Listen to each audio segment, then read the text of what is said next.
सांगली शहरातील अष्टविनायक नगर परिसरात 19 वर्षीय सूरज राजू कांबळे राहणार गणेश कॉलनी वारणाली रोड सांगली या तरुणावर जीवघेणा हल्ला करण्यात आलाय।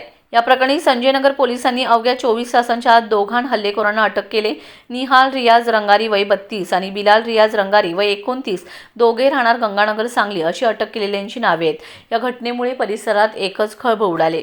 याबाबत पोलिसांकडून मिळालेली माहिती अशी की सूरज कांबळे हा तरुण 10 मे 2026 रोजी मध्यरात्री 12:30 वाजण्याच्या सुमारास त्याचा मित्र आर्यन मड्डी याच्यासह मोटरसायकलवरून जात होता। अष्टविनायक नगर गल्ली क्रमांक 8च्या कोपऱ्यावर त्यांच्या परिचयाचे निहाल रंगारी आणि बिलाल रंगारी यांनी त्यांना थांबवले। पैसे कधी देणार असा जाब विचारत दोघांनी सूरज कांबळे यांच्याशी वाद घातलाय। त्यावेळी आर्यन मड्डी हा भीतीपोटी तेथून पळून गेलाय। यावेळी संशयितांनी जातीवाचक शिवीगाळ करत सूरजला मारून टाकण्याची धमकी दिली। त्यानंतर संशयित निहाल रंगारी यांनी सूरजच्या दोन्ही हात पकडले तर बिलाल रंगारी याने कंबरेला असलेल्या सुऱ्याने त्याच्या पोटाच्या डाव्या बाजूस वार केलाय।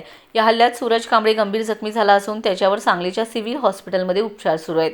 हल्ल्यानंतर आरोपींनी फिर्यादीच्या मोटरसायकलचेही नुकसान केले। या प्रकरणी संजयनगर पोलीस ठाण्यात हल्लेखोरांच्या विरोधात BNS कलम 109(1), 351(3), 352, 324, 49, 35 आर्म ॲक्ट कलम 4 व 25, अनुसूचित जाती जमाती अत्याचार प्रतिबंधक कायदा 1989 अंतर्गत कलम 325, 32 VA तसेच महाराष्ट्र पोलीस कायदा कलम 135 अन्वये गुन्हा दाखल करण्यात आलाय। पोलिसांनी दोन्ही आरोपींना 24 तासांच्या आत अटक केली असून पुढील तपास सुरू आहे।